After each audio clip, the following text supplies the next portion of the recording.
নমস্কার, আমি সুকৃতি দান। আশা করি আপনারা সবাই ভালো আছেন। আপনারা সবাই দেখছেন অ্যাস্ট্রো সলিউশন।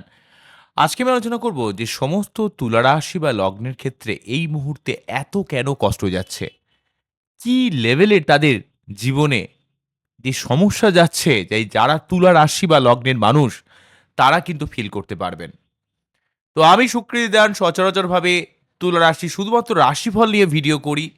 অনেকেই আমাকে কমপ্লেন করেছেন, অনেকে বলেছেন, "দাদা কেন তুলা রাশির ভিডিও আসছে না?" কেন অনেকেই কিন্তু তুলা রাশি বা লগ্নের মানুষ কিন্তু অতটা অ্যাস্ট্রোলজিকে ভালোবাসেন না।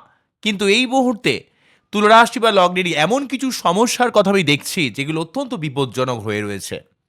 তুলা রাশি বা লগ্নের এই সময় বৃশ্চিকের মতনই অনেকটা ট্রান্সফরমেশনের ফেজ চলছে। এমন কিছু মানসিক চাপ, এমন কিছু অস্থিরতা তাদের জীবনে তৈরি হয়েছে যেগুলো থেকে তাদের পরিত্রাণ পাওয়া অত্যন্ত দুষ্কর বলে মনে হচ্ছে। সত্যি কি এমন? কি রয়েছে? কেন এমন হচ্ছে? কিভাবে এর থেকে বেরিয়ে আসবেন? সবকিছু নিয়ে একটা পুঙ্খানুপুঙ্খভাবে বিশ্লেষণ করব। তো আশা করব আপনাদের ভালো লাগবে। তো অনুষ্ঠানটিকে মন দিয়ে শুনুন এবং বোঝার চেষ্টা করুন। আমি সুকৃতি দান সর্বদা লজিকের সাথে অ্যাস্ট্রোলজিক্যাল বিভিন্ন ভিডিও দিয়ে থাকি। এই অ্যাস্ট্রোলজি শুধুমাত্র যে অ্যাস্ট্রোলজি তা নয়। এই অ্যাস্ট্রোলজির সঙ্গে রয়েছে স্পিরিচুয়ালিটি, বাস্তবতা এবং অ্যাজ ইট ইজ দেখার ক্ষমতা। সবকিছুর কিন্তু একসঙ্গে মিট করে দেওয়ার আমি কিন্তু চেষ্টা করি। যাই হোক, আমি মেন প্রসঙ্গে চলে আসি। তুলা রাশি বা লগ্নের ক্ষেত্রে গ্রহগত অবস্থান যদি বলি, পঞ্চম ভাবে অলরেডি রাহু, 11th হাউসে কেতু, শনি রয়েছে ষষ্ঠে, বৃহস্পতি রয়েছে নবমে। ভাগ্যস্থানে বৃহস্পতি কিন্তু তাদেরকে ভাগ্যের অনেকটা সহযোগিতা করছে। কিন্তু কথা হলো, যেই শনি ষষ্ঠে বসে রয়েছে, যেই শনি হচ্ছে তুলা রাশি বা লগ্নের ক্ষেত্রে রাজযোগকারী গ্রহ, সেই ষষ্ঠে এক তো রয়েছে এবং সেই সঙ্গে তুলা রাশি বা লগ্নকে অনেকটা ধরে রাখে শুক্র, অনেকটা বুধ, মঙ্গল, এই সমস্ত প্ল্যানেটগুলো কিন্তু তুলা রাশি বা লগ্নের মানুষকে অনেকটা ধরে রাখে। সেই প্ল্যানেটগুলোর মধ্যে অনেকেরই অবস্থা খারাপ রয়েছে। কেন? কেননা প্রথমেই বলবো যে কালসর্প যোগ চলছে। কালসর্প যোগ চলার জন্য তুলা রাশি এমনিতেই একটু হালকা স্বভাবের রাশি বা লগ্ন। তাই আপনাদের মধ্যে মানসিক দৃঢ়তা অনেক ক্ষেত্রে কম থাকে। আমরা মন থেকে অনেক ভালো, অনেক মানুষের ভালো চান এবং আপনাদের মধ্যে মানুষের প্রতি প্রেম, ভালোবাসা, মানুষকে হেল্প করা, দুটো বিপরীত সত্তার মানুষদের গোষ্ঠীতে সামঞ্জস্য রেখে ব্যালেন্স করা, ঠিক আছে? এই ব্যালেন্স করার এক অদ্ভুত ক্ষমতা আপনাদের মধ্যে রয়েছে। কিন্তু এমন কিছু মানসিক চাপের মধ্যে পড়তে হচ্ছে কালসর্প যোগের জন্য, যেই ব্যালেন্স হচ্ছে আপনার ক্ষেত্রে অনেকটা নষ্ট হয়ে যাচ্ছে।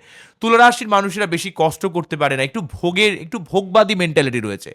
কিন্তু দীর্ঘদিন ধরে শুক্র খারাপ থাকার জন্য আপনাদের আহারে বিহারে প্রচুরভাবে কিন্তু একটা চাপ যাচ্ছে।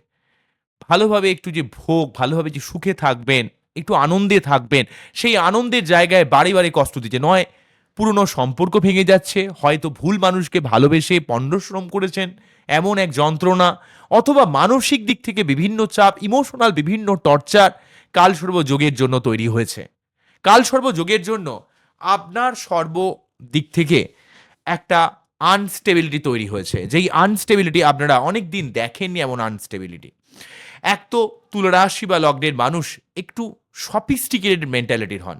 তার উপর যখন এই কালসর্প যোগ শুরু হয়েছে, তখনই কিন্তু আপনাদের মধ্যে অত্যন্ত আনস্টেবিলিটি শুরু হয়েছে। এই আনস্টেবিলিটিকে আপনারা ফিল করতে পারছেন, কিন্তু কিভাবে মোকাবেলা করবেন তা কিন্তু বুঝতে পারছেন না। তার জন্য এখন শান্ত হতে হবে, ধীর স্থির হতে হবে। প্রথম সমস্যা কালসর্প যোগ। নেক্সট সমস্যা বলবো, আপনাদের ক্ষেত্রে সপ্তমপতি মঙ্গল এবং একাদশপতি রবি শনির সঙ্গে যুক্ত হয়ে অবস্থান করছে। এখানে 14ই এপ্রিল পর্যন্ত রবিদেব এখানে শনির সঙ্গে অবস্থান করবে এবং অন্য দিক থেকে 11ই মে পর্যন্ত মঙ্গলদেব সপ্তমপতি মঙ্গল শনির সঙ্গে অবস্থান করবে। তাই এখানে শনির সঙ্গে যেহেতু মঙ্গল অর্থাৎ সপ্তমপতি অবস্থান করে, তাই প্রেম, ভালোবাসা, রিলেশনশিপ, রোম্যান্টিকতা, পাবলিক ডিলিংস, শরীর, মন, মানসিকতা, শারীরিক ক্ষমতা, সার্বিক দিক থেকে একটা যেন তথৈবচ অবস্থার মধ্যে তুলা রাশি বা লগ্নের মানুষকে নিয়ে গেছে। সপ্তমপতি অত্যন্ত ডিস্টার্ব হয়ে থাকার জন্য সমস্ত তুলা রাশি বা লগ্নের ক্ষেত্রে প্রেম, ভালোবাসা, রিলেশনশিপ, রোম্যান্টিকতা, পাবলিক ডিলিংস, শরীর স্বাস্থ্য সব দিক থেকে একটা বিশেষ ডিস্টারবেন্স কিন্তু চলছে।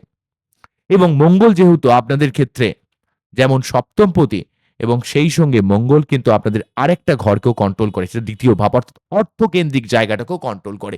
কোথাও যেন একটা আর্থিক জায়গা খারাপ যাচ্ছে, কর্মের জায়গায় ডিস্টার্বেন্স তৈরি হচ্ছে, আপনি কিছুতেই অর্থ যেন জমাতে পারছেন না, যতটা অর্থ আসতে তার থেকে অর্থ বেরিয়ে যাচ্ছে বেশি, এমন একটা সমস্যা। রিলেশনশিপ নিয়ে ক্রাইসিস চলছে, মানসিকতার মধ্যে অত্যন্ত চাপ যাচ্ছে। মঙ্গল যখন ডিস্টার্ব হয়ে থাকে, তুলার ক্ষেত্রে কিন্তু খুব প্রবলেম হয়, কেননা সপ্তমপতি মঙ্গল এবং দ্বিতীয়পতি মঙ্গল দুটো ভাবকে কন্ট্রোল করার জন্য অর্থ এবং রিলেশনশিপ, যেই জায়গাটা তুলার সব থেকে একটা পজিটিভ সাইন।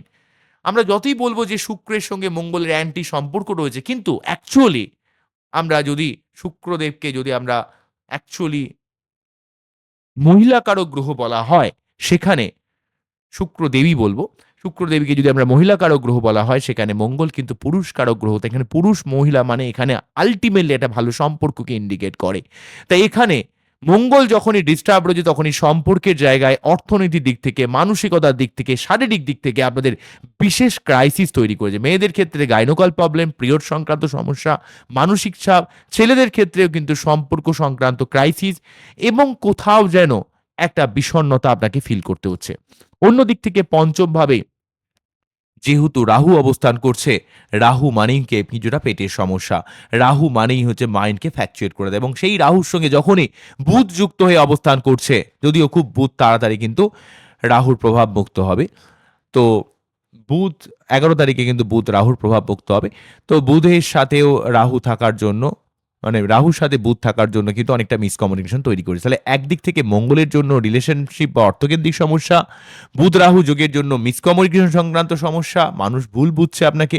অন্যদিক থেকে একাদশপতি যে আপনার জীবনে প্রাপ্তি যোগ, যে আপনার জীবনে অনেক দিক থেকে অনেক সাফল্য প্রদান করে, যদিও রবি কিন্তু শুক্রের সঙ্গে খুব একটা শুভ সম্পর্ক নয়, কিন্তু যেহেতু একাদশপতি রবি, সে যেহেতু ষষ্ঠভাবে থেকে শনির প্রভাবযুক্ত থেকে শনি রবি বীজযোগের আওতায় পড়ে রয়েছে, তার জন্য কিন্তু আপনাদের অত্যন্তভাবে মান সম্মানহানি হচ্ছে। অর্থকেন্দ্রিক দিক থেকে বা প্রাপ্তি যোগের দিক থেকে প্রচুর বাধা বিপত্তি তৈরি করছে, পিতার শরীর স্বাস্থ্য নিয়ে বা আপনার মান সম্মানের দিক থেকে খুব ডিস্টার্ব যাচ্ছে। যদিও রবি কিন্তু ১৪ এপ্রিলের পর অনেকটা ঠিক হয়ে যাবে, সপ্তমভাবে প্রবেশ করে অনেক ভালো ভালো মানুষের সঙ্গে আপনার যোগাযোগ তৈরি করবে, উচ্চ পদে আসীন মানুষের সঙ্গে যোগাযোগ, কোনো স্পিরিচুয়াল মানুষ সঠিক কোনো জ্ঞান আপনাকে কিন্তু দিয়ে আপনাকে জীবনে অনেকটা ভালো পথে পরিচালিত করার চেষ্টা করবে। কিন্তু কালসর্প যোগের জন্য আপনাকে একটু অ্যালার্ট থাকতে হবে, অস্থিরতাকে বর্জন করতে হবে। আপনাদের সম্ভব হলে প্রতি সোমবার শিবলিঙ্গ অভিষেক করতে হবে। আপনাকে রাহুর মন্ত্রপাঠ করতে হবে। এগুলো করলে অনেকটা আপনারা পজিটিভ ফল পাবেন।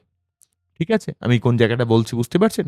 যেহেতু রাহু এখানে উম রাহুর জন্য একটি রাহু কেতুর জন্য কালসর্প যোগটা তৈরি হয়। এই ব্যাপারটা আপনাদের দেখতে হবে। এবং শনি মঙ্গল যোগের জন্য আপনাদের অত্যন্ত অ্যাগ্রেশন বাড়বে, খিটখিটে মেন্টালিটি বাড়বে। যেহেতু এখানে শনি মঙ্গল যোগটা কিন্তু সার্বিকভাবে আপনাদের জীবনে অনেক, অনেক ক্ষেত্রে একটা মানসিক অস্থিরতার মধ্যে ফেলে দেবে। শনি মঙ্গল যোগ কিন্তু আপনাদের জীবনে অনেক সময় একটা উগ্রতা তৈরি করবে। যদিও তুলা রাশি বা লগ্নের মানুষেরা উগ্রতাটা ডিরেক্টলি দেখিয়ে উঠতে পারেন না, কিন্তু তার জন্য একটা মানসিকভাবে একটা বিষণ্ণতা তাদের মধ্যে ক্রিয়েট করবে। মানসিকভাবে একটা অস্থিরতার ভাব ক্রিয়েট করবে। মানসিক একটা চাপা ডিপ্রেশন কাজ করবে। তাই এইখানে শনি মঙ্গল যোগটা কিন্তু আপনাদের ক্ষেত্রে একটু সাবধানে থাকতে হবে। ২০২৬ এখানে 2nd এপ্রিল থেকে আ ১১ই মে পর্যন্ত এই যোগটা থাকছে। তার জন্য কিন্তু আমাদের প্রতি মঙ্গলবার ৩ বার করে হনুমান চল্লিশা পাঠ করতে হবে। এবং শুক্রদেব কিন্তু ১৯শে এপ্রিলের পর তার নিজের স্বক্ষেত্রী রাশি অষ্টমভাবে প্রবেশ করে আপনার জীবনে ফাটকা ইনকাম, জীবনে অনেক দিক থেকে অনেক পজিটিভ ফল দেওয়ার চেষ্টা করবে। তাই এখানে কালসর্প যোগ এবং সেই সঙ্গে শনি মঙ্গল যোগ, এই দুটো যোগের জন্য সমস্ত তুলা রাশি বা লগ্নের মানুষকে একটু মাথা ঠান্ডা রেখে কাজ করতে হবে। এবং যেহেতু আপনাদের ক্ষেত্রে এখানে 11th হাউসে কেতু রয়েছে, তার দৃষ্টিটা সম্পূর্ণভাবে যেহেতু সপ্তম ভাবের উপর এসে পড়ছে, তাই অনেক সময় সম্পর্ক থেকে একটা দূরত্ব তৈরি করছে, মানুষের সঙ্গে একটা ডিট্যাচমেন্ট তৈরি করছে। তাই একটু কেতুর মন্ত্র পাঠ করুন। কেতুর যে মন্ত্রটা ওং স্ত্রাম স্ত্রিম স্ত্রম সহা কেতু কেতবে নমঃ, ওং স্ত্রাম স্ত্রিম স্ত্রম সহা কেতবে নমঃ, এই মন্ত্র পাঠ করেও অনেকটা উপকার পাবেন। তবে ওভারঅল ভাবে কালসর্প যোগ, শনিমঙ্গল যোগ এবং কেতুর 11th হাউসে থাকার জন্য আপনাদের ক্ষেত্রে অত্যন্ত ডিস্টার্বেন্স কাজ করছে। যদিও কিন্তু বৈশাখ মাস ধরে কিন্তু রবি উচ্চস্থ হয়ে যেহেতু মেষ রাশির ঘরে সপ্তম ভাবে অবস্থান করবে, সেখানে কিন্তু সম্পর্কের জায়গাটা বা ভালো, ভালো মানুষের সান্নিধ্যর জায়গাটা কিন্তু অনেকটা আপনার ভালো করবে বা আপনার মানুষের কাছে গ্রহণযোগ্যতা বা একটা ভ্যালু, নাম, ফেমের জায়গাটা কিন্তু অনেকটা বাড়ানোর চেষ্টা করবে। বোঝা গেল কি বললাম? তবে যেহেতু শুক্র দীর্ঘদিন ধরে ডিস্টার্ব ছিল, তাই প্রতি শুক্রবার শুক্রের যে মন্ত্র সেটা একটু পাঠ করতে পারেন, একটু পারফিউম ইউজ করতে পারেন, সাদা ড্রেস ইউজ করতে পারেন।